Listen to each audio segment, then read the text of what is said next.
commencer par les lectures que j'ai lues au mois de janvier, sans trop tricher. Donc je vais commencer, une fois n'est pas coutume, par un manga. Donc voilà, Berserk 42, alors non, ne vous excitez pas, c'est absolument pas sorti encore en VF. Donc moi j'étais un peu impatient. Je lis très peu le japonais, hein, j'en suis vraiment qu'au début et autres, et j'ai pu lire un peu ce qui se passait dans le Berserk 42, parce que ça faisait un petit moment que je cherchais la suite du 41, j'ai un nouveau vendeur de manga qui est arrivé sur Avignon, qui peut les commander en VO, ce qui est cool, qui fait du neuf, qui fait de l'occasion, tout ça, alors je me rappelle plus du nom, mais bon, en tout cas, merci à lui de me l'avoir vendu. Après le prix, en import, je crois que c'était 14 ou 15 balles, ouais, ça fait un peu cher, mais bon. En tout cas, donc dans celui-là, Casca a retrouvé la mémoire, elle veut aller parler à Guts, sauf que l'enfant de minuit est arrivé, et l'enfant de minuit se transforme en, ça c'est la fin du tome 41, Griffiths. Et qu'est-ce qui se passe? Oh mon dieu, qu'est-ce qui se passe? Alors là, on s'y attendait pas, la marque du sacrifice, elle revient. Et Guts aussi le ressent. Alors Guts, il va essayer de défoncer Griffiths. Est-ce qu'il va y arriver? Vous connaissez la réponse, il va pas trop y arriver, hein. Et puis surtout, Griffiths, c'est un sale lâche, tout le monde le sait. C'est un super lâche. Et donc, regardez comment il sauve sa vie, ce gros lâche. Oh, qu'est-ce que je fais? Je vais me prendre une lame. Ah bah tiens, si j'aime me réfugier auprès de Casca. Et donc finalement, il l'enlève, il l'amène à Falconia. Et toute l'île des elfes, bah, ça devient le gros bordel, parce que Griffiths, c'est une créature maléfique, et donc il a porté des copains, et donc c'est la grosse merde. Donc finalement, j'ai absolument pas tout compris de ce qui se passait au dialogue, et ça se finit en autre boudin. Donc voilà, je suis très déçu, j'achèterai en français, j'achèterai le collector parce que je suis un gros pigeon, alors je suis content de pas avoir fait One Piece, parce que les collectors de One Piece, c'est la merde. Voilà, mais je prends la collector de Berserk, parce que le jour de la sortie, on peut en avoir au moins un, donc c'est déjà ça de bien. Il faut que je demande à mon taulier s'il peut m'en réserver un, s'il peut pas, bah, j'irai à la Fnac, hein. À la Fnac, ils en ont une quinzaine quand ça sort, donc je vais prendre à la Fnac. Là, pour dire que Berserk, je suis très content que ça continue, mais il faudrait que ça ait une fin, et j'aimerais pas que ça mette 40 tomes avant une fin, quoi. Hein, on fait pas du Eiichiro Oda. Hein, voilà, surtout que l'auteur de Berserk est mort, ça a été repris par un de ses amis et collègues, je me rappelle plus du nom, avec le studio Gaga. Ils sont en train de continuer.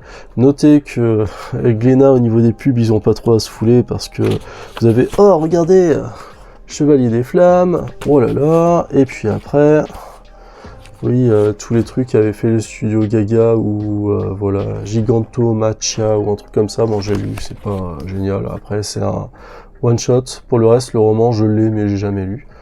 Voilà, deuxième petite déception, l'Iris Blanc. Franchement, ouais, lui, à part faire un espèce de clone de BHL, avec sa pensée positive, ouais, c'est tout le truc de l'album, ça tournait en ridicule, la pensée positive. Ouais, le dessin, moi, ça m'a pas choqué, j'aime bien, hein, depuis que ça a été repris. C'est pas mal, le dessin de Didier Conrad, il colle véritablement bien, il y a des jeux de mots, il y a des trucs actuels, un peu la recette d'Astérix auparavant. Après, l'histoire, j'ai pas vraiment accroché, on trouve le frère de Bonne Mine, on trouve pas mal de choses, mais c'est un Astérix normal, donc c'était... pas un Astérix normal, parce qu'avant on avait un meilleur scénariste, mais bon, Goscinny est parti tôt, et ça a toujours été très compliqué de reprendre après un scénariste aussi talentueux. C'est pas grave, passons. Au moins, ces albums de reprise ont le mérite d'exister, c'est comme Gaston. D'ailleurs, on me l'a offert, mais je l'ai pas encore lu. Voilà, alors des trucs que j'ai absolument pas trop kiffé. Voilà, ça, c'est... Ouais, les dessins sont très très beaux, hein. Franchement, c'est beau.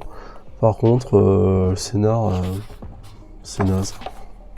Je suis en train de lire le premier. Oh, ouh, ça a craqué. Je suis en train de lire le premier, oui, c'est comment faire revenir l'esprit du rock'n'roll, et puis après ils font une messe, une espèce de messe noire où ils ramènent le chanteur de Motorhead, et le chanteur de Motorhead se barre, et depuis il n'y a plus d'esprit rock. Lemmy Kilmister, voilà, ne me frappez pas, celui-là je l'ai pas encore lu. Alors c'est aux éditions Roukmout. Les éditions Roukmout, je me suis fait offrir l'intégrale Hiroshima. Ouais, c'est des belles éditions avec des belles, comment dire, vous pouvez avoir des dédicaces. Je pense que celui-là, une belle dédicace, voilà, avec un Eddie en fond.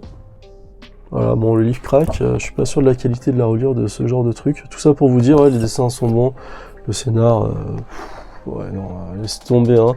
Si vous n'êtes pas dans l'esprit métal, si vous n'êtes pas dans l'esprit Hellfest, ça sert pas à grand chose. Voilà. Alors, Berserker décrié pour son scénario, tome 1 c'est bien, tome 2 c'est un peu moins bien, tome 3 on s'emmerde, blablabla, ouais c'est bon, on vous a entendu, et même des youtubeurs que j'apprécie qui le descendent un peu. Alors, Berserker, de toute façon, qui était annoncé au scénario, Keanu Reeves, bon, Matt Kind, c'est un très bon scénariste, mais c'est juste un délire, quoi. Faut le prendre pour ce que c'est, un délire. Si vous cherchez le scénario pour un comics d'immortel où il y a beaucoup de bastons, où c'est gore, et où finalement le rythme est un peu moins long, ben, vous avez pas aimé, c'est votre droit, mais il faut réfléchir un peu au propos du truc dès le départ, quoi. Hein. Voilà, faut pas s'attendre à un scénar de fou, et faut pas s'attendre non plus à ce qu'il y ait de la baston tout le temps, quoi. Mais par contre, moi, ce que je préfère dans les Berserkers, parce que je les ai tous lus en VO, et je continue de les lire en VO, c'est les petites histoires. Alors je crois que je l'avais déjà présenté, celui-là. Très bien, ça se passe durant Atlantis, hein. Il y a du sang, tout ça, ils invoquent Cthulhu, ça fout la merde. Et Keanu est là pour buter du Cthulhu. Trop bien. Je peux vous conseiller quand ça sortira en français les HS, c'est vraiment la meilleure partie de Berserker, quoi. Sans cracher sur la série actuelle. Hein.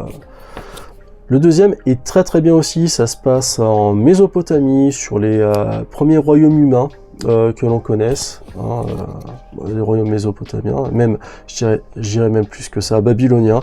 C'est toujours gore, dégueulasse, ah ouais, ça c'est, vous en avez pour votre argent, c'est trop bien. Moi je regrette pas de les prendre en VO, c'est beau.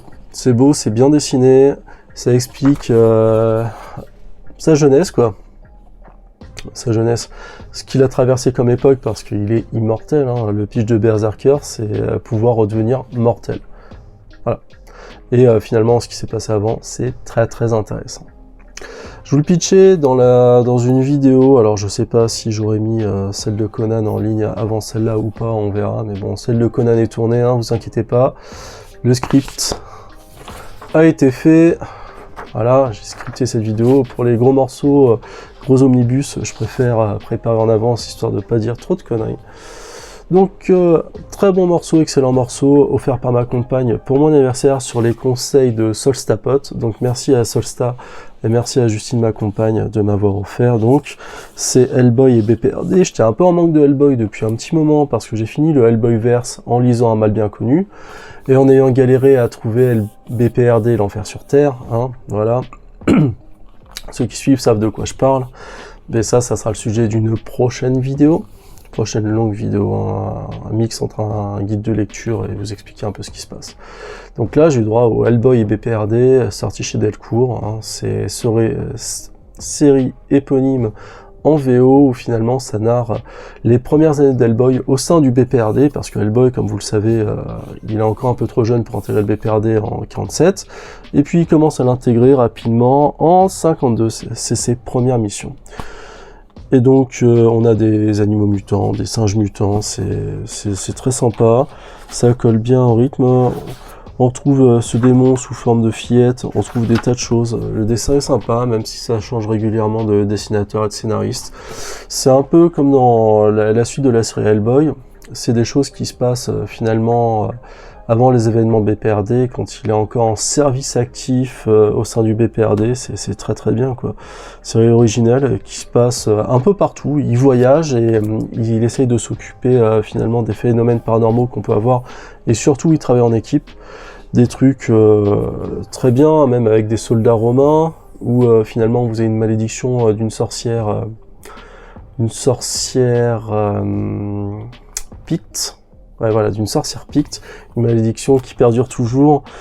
Plusieurs petites enquêtes, c'est des mini-histoires, il n'y a pas besoin de prérequis, quoi. Faut juste connaître vaguement le personnage de Hellboy, ça parle énormément du folklore que l'on peut avoir en Europe, très occidental, mais aussi ailleurs, parce que ça se passe dans un gros délire. Celui-là, c'est un gros délire avec des soucoupes volantes créées par les forces sombres de notre histoire. Il y a pas mal de trucs qui s'y passent. Il part aussi à Hong Kong. C'est que des histoires courtes, c'est cool. Très très bien, moi je vous les conseille si vous êtes en manque de Hellboy ou si vous voulez commencer Hellboy par... ça, c'est un point d'entrée. C'est un très bon point d'entrée, Hellboy et BPRD. Très très bon, et moi je me rematerai bien les films après avoir vu ça. C'est que du bon. Alors pour le moment, je crois qu'il va y avoir un 8e tome qui va sortir avec Hellboy habillé comme un hoplite, avec le bouclier, la lance, comme à l'ancien Tanière, un Opit. C'était déjà sorti chez Black and White Edition, mais à un prix de 200 ou 300 balles, après série limitée. Là, ça ressort chez Delcourt en format normal. Donc, moi, j'aime prendre le format normal parce que, comme vous le voyez, voilà, la place me manque et tout ça. Et puis bon, on m'a offert des Urban Limited et il faut bien que je les place quelque part. Alors si je commence à acheter chez Black and White, et puis il faut avoir du budget. Hein. Voilà. On termine sur une déception, donc Book of Shadows chez Bliss Comics, la suite des séries actuelles, notamment Shadowman, la suite de Shadowman. Donc finalement, vous pouvez voir Punkman Ball, Guerrier Éternel, je me rappelle plus, Shadowman et Dr Mirage. Donc qu'est-ce qui se passe? Il y a un démon qui arrive, super badass, avec une épée en feu, blablabla. L'épée en feu, ça va pas durer longtemps, parce que Gilad, le guerrier éternel, va s'en emparer. Les dessins sont très bien, hein. C'est invasion de loup-garou qui bouffe tout ce qui passe. Le monde qui va être consumé, une sorte de Book of Shadows, le Necronomicon, une sorte de Necronomicon qui donne des pouvoirs à un espèce de vieux démon qui s'est fait buter par le guerrier éternel. Voilà, ça a coûté pour l'édition limitée une 30aine de balles pour un bouquin qui est pas très épais, mais bon, ça c'est le choix de l'éditeur indépendant qui tire à moins de tirages, quoi. Il y en a 1000, ça se fait sur Ulule. Par contre, au niveau de l'histoire, c'est pas génial, quoi. On va dire que les séries Valiant, celles de 2020, étaient pas très bonnes. Et alors celle-là, elle date de quand, Book of Shadows? Donc ça, c'est un financement participatif qui devait arriver au mois de novembre. Ça a été assez rocambolesque parce que moi, je ne l'ai pas eu tout de suite. On s'est... En fait, il y a eu la braderie Bliss. Il y a eu la braderie Bliss et plus l'envoi de sacs qui sont goupillés, donc pour des soucis d'économie, ils envoyaient les deux à la fois. Sauf que la braderie, il y a eu énormément de monde qui ont pris ce qui leur manquait dans l'univers Valiant Bliss. Chez Bliss Comics dans l'univers Valiant, et donc il y a des envois qui sont à peu près télescopés, tout ça, bon, ça a été pénible. Et donc moi j'ai reçu la mauvaise commande, donc il a fallu que je renvoie un colis avec l'autre et tout ça, que je vois un peu avec Florent Deglotan qui est le boss chez Bliss pour savoir comment il fallait faire et tout ça. Donc ça a été un peu un quiproquo, mais finalement c'est bien arrivé. Et ce qui me manquait d'ailleurs, il me manque chez Bliss Britannia tome 3, donc si vous le vendez pas cher, faites-moi signe, moi je vous prendrai que le tome 3, par contre je mettrai pas 50 balles ou 100 balles dedans, hein. C'est un truc, ça vaut 17 balles, c'est juste pour compléter ma collection.